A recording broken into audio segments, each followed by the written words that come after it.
Hi everyone, welcome back to family YouTube channel trio dreamers. তো অনেক দিন পর আমরা যাচ্ছি আমাদের খুব একটা ফেভারিট জায়গা, অনেক বছর পর যাচ্ছি। এর মধ্যে আর যাওয়া হয়নি। কোথায় যাচ্ছি আমি বলছি। তো আগে যাওয়া যাক, অনেকটাই দেরি হয়ে গেছে, আমাদের 6:30 বেরোনোর কথা ছিল আর অলরেডি 1:45 বাজে। হ্যাঁ, খুব ঠান্ডা বাইরে।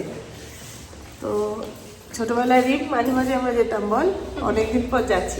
Let's go. সো অলরেডি আমরা স্টার্ট করে দিয়েছি আর আমরা আজকে একটা গাড়ি হায়ার করে নিয়েছি। আমরা ওই দুজনে চালিয়ে যেতে হবে, ওর জন্য আর চালাচ্ছি না। তো সবাই একসঙ্গে গেলে একটা আলাদা মজা চালানোর, বাট একা একা যাচ্ছি বলে গাড়ি হায়ার করে নিয়েছি।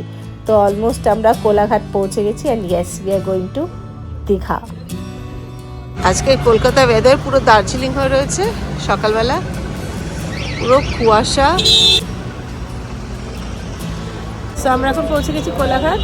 তো কোলাঘাটে আমরা আজকে দাঁড়িয়েছি এই রেস্টুরেন্টটা। তার আমার খুব প্রচণ্ড খিদে পেয়ে গেছে, যেহেতু আমাদের বেরোতে একটু দেরি হয়ে গেছে, তাই জন্য আমরা আজকে আর ওখানে আজাদির ধাবাটা আরেকটু দূরে বলে আমরা আগে এখানে দাঁড়িয়ে পড়েছি।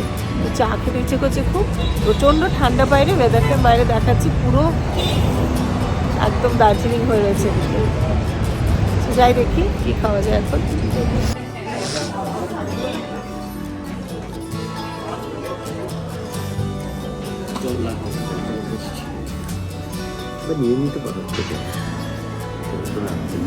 কি খাবে? आलू का पराठा। তুমি কি খাবে? আমি খাবো ব্রেড। ব্রেড? ব্রেড খেলে মাথা ধরবে। তুই কি খাবি? आलू पराठा।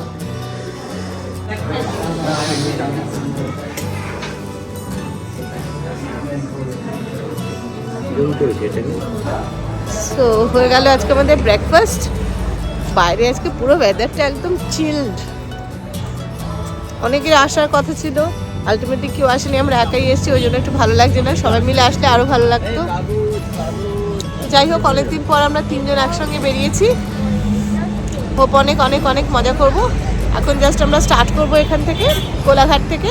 কতক্ষণ লাগে দেখা যাক। রাস্তা খুব ভালো, মানে রাস্তা আজকে পুরো ফাঁকা ফাঁকাই, মোটামুটি সকালবেলা তো পেয়েছি, এখন জানি না কি হবে। বাইরে ওয়েদার একদম দারুণ আজকে। অনেকদিন পর তিনজন একসঙ্গে বেরিয়েছি, তাই তো? সবসময় আমরা গ্রুপে গ্রুপে বেরোচ্ছি, অনেকদিন পর তিনজন একসঙ্গে এসেছি। অনেকদিন আগেই আমরা এসেছি দীঘাতে। দীঘাতে অনেকদিন পর, অনেক বছর আগে দীঘাতে এসেছি। দীঘাতে এখন আর আসাই হয় না, সবসময় মন্দারমণি বা এদিক ওদিকই যাওয়া হয়। দীঘাটা ভিড় বলে সবসময় অ্যাভয়েড করা হয়। তো আজকে ফাইনালি দীঘায় যাচ্ছি আমরা তিনজনে। Let's go. সো কোলাঘাট থেকে এখন আমরা আবার স্টার্ট করে দিচ্ছি, অনেকটা আরও যেতে হবে। এই হচ্ছে আমাদের গাড়ি, যেটা করে আমরা যাচ্ছি এবার। সো নিউ টাউন থেকে বা কলকাতা থেকে দীঘা মোটামুটি 200 কিলোমিটার, 4.5 আওয়ার লাগে। তো অলরেডি আমরা পৌঁছে গেছি। এই হচ্ছে সেই হিউজ গেট অফ দীঘা, যেগুলো এখন নতুন রেনোভেশন হয়েছে। তো ফাইনালি আমরা পৌঁছে গেছি। দীঘা একটা বাঙালিদের জন্য একটা emotion, it's not only a place. দীঘাতে সব রকম মানুষ আসতে পারে, সব রকম টাইপের হোটেলস আছে, তাই জন্য দীঘাতে এত ভিড়। সো আমরা চলে এসেছি নিউ দীঘাতে, যেহেতু আমরা এখানেই থাকবো। আর এই সামনের জাস্ট যে বিচের পাশে রাস্তাটার সামনেই আমাদের হোটেল রয়্যাল সি ভিউ। হোটেলের সব ডিটেলস আমি ডেসক্রিপশন বক্সে শেয়ার করছি। অলরেডি আমরা রুমে চলে এসেছি। এই যে 401, এটাই আমাদের রুম, একদম টপ ফ্লোর। এখান থেকে ভিউটাও খুব ভালো পাওয়া যাবে। অ্যান্ড হিয়ার ইট গোজ। এই যে সব থেকে এই রুমটার একদম স্পেশালিটি হচ্ছে এই ব্যালকনিটা, এই হিউজ ব্যালকনিটা। জাস্ট এটা ওপেন হয় পুরো সমুদ্রের সামনে, পুরো সমুদ্রের ভিউটা এখান থেকে দেখা যাচ্ছে। আর এই যে একদম বিচের পাশে রাস্তাটা, আর এই যে সমুদ্র। এটাকে ঠিক ব্যালকনি কনসিডার করা যায় না, এটা একটা টেরেস, বেশ অনেকটা বড় জায়গা। একটা গ্রুপ মিলে আসলে তো আড্ডা মেরে এখানে সময় কাটিয়ে দেওয়া যায়। So welcome to Digha. এই যে পিছনে একদম সি বিচ আর ওই যে সমুদ্র পুরো দেখা যাচ্ছে। আমাদের হোটেলটা থেকে সমুদ্র একদম ডিরেক্ট দেখা যাচ্ছে। এটার জন্য এই রুমটা আমরা এখানে বুক করলাম। সো হঠাৎ করে প্ল্যান, হঠাৎ করে আসা, তাই জন্য যেরকম যেটা পেয়েছি সেরকমই সেটা আর কি জাস্ট আমরা এটাতে অ্যাকোমোডেট করে নিয়েছি। কারণ এত লাস্ট মিনিটে এখন কোথাও আর কি বুকিং পাওয়া যাবে না। আর আমাদের কোনো প্রি প্ল্যানই ছিল না, হঠাৎ করে আগের দিন রাত্রে প্ল্যান করেছি আর সকালে উঠে বেরিয়ে যাওয়া। সো এই যে একদম সমুদ্র। অনেক দিন পর দীঘা আসলাম, তো এখন ফটাফট আমরা এখন একটুখানি ফ্রেশ হয়ে নিচ্ছি। ফ্রেশ হয়ে নিয়ে আমরা যাচ্ছি এখন নিচে লাঞ্চ করতে। তো ফার্স্টে লাঞ্চ করে নিই, তারপরে যাবো সি বিচে। আমরা লাঞ্চ করছি এই হোটেলেরই নিচে রেস্টুরেন্টে। এখানে রিভিউ ভালোই দেখেছি, খাবার খুব ভালোই সবাই বলেছে। দেখা যাক এখানে আজকে টেস্ট করা যাক। আর ওয়াও, এই যে এখান থেকেও রেস্টুরেন্ট থেকেও একদম সামনে এই যে সমুদ্রটা এখান থেকেও দেখা যাচ্ছে।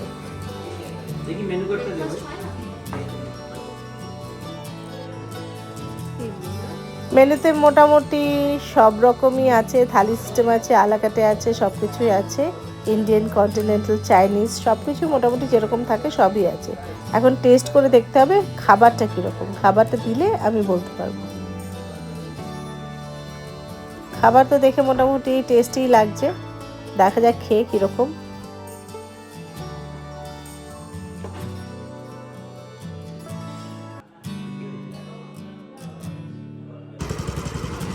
এই যে আমাদের এই হোটেলটা আমরা রয়েছি, এসব আগে এইসব ছিল নাকি? পুরো প্লেন ছিল। এই যে এই টাওয়ারটা ছিল, ওয়াচ টাওয়ারটা, আর এইসব এখন এইখানে সব নতুন হয়েছে। ভিড়, এত ভিড় বলেই দীঘায় এখন আর আসা হয় না। অনেক বছর পর একবার এলাম, তাও সেই নোংরা ভিড়, সেই একই রকম।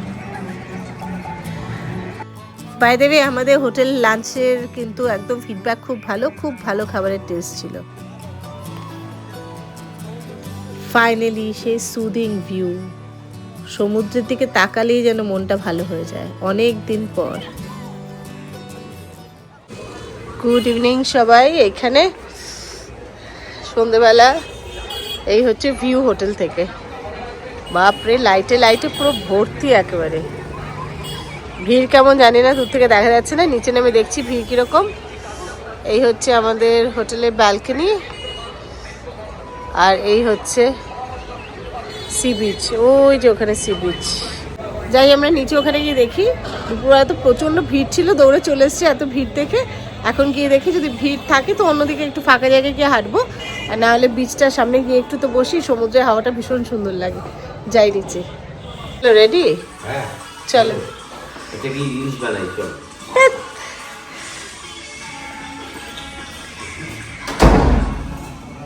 আমরা রেডি, তাহলে একটু সি বিচের পাশে থেকে ঘুরে আসি, তাই তো? চল নিচে গিয়ে, তার নিচ থেকে একটু ঘুরে আসি, সমুদ্রের সামনে গিয়ে একটু বসি। সমুদ্রের সামনে বসলে খুব ভালো লাগে, জানিস তুই, মনটা একদম ভালো হয়ে যায়। চল যাই, চলো চলো।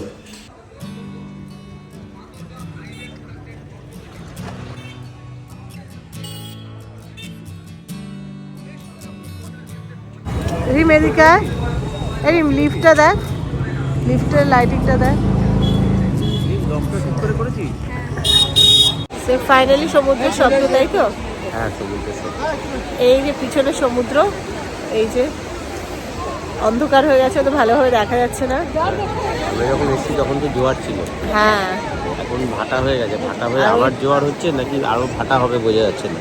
আর বাইরে ওখানে কি এত জোরে গান চলছে যে সমুদ্রের আওয়াজই শোনা যাচ্ছে না, যেন আমি একটু নিচে নেমে কাছে এসেছি।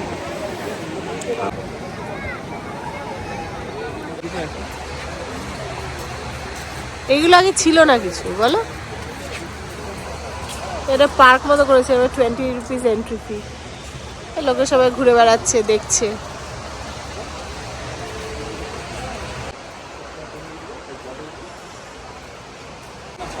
বাহ, জায়গাটা বেশ সুন্দর করেছে,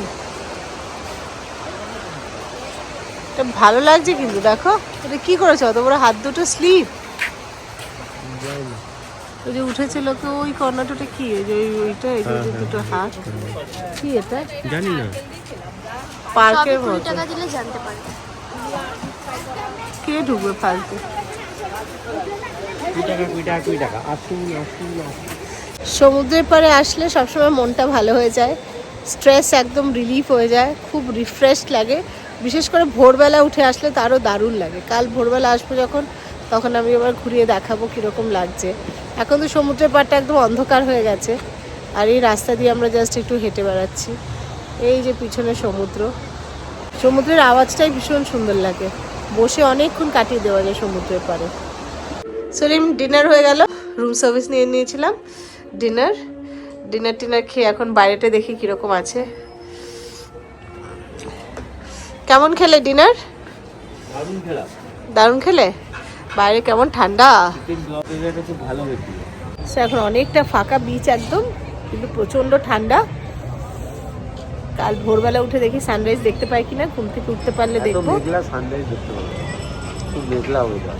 হ্যাঁ আজ সকাল থেকেই ওয়েদার খুব মেঘলা। যাই হোক, অনেকদিন পর দীঘা।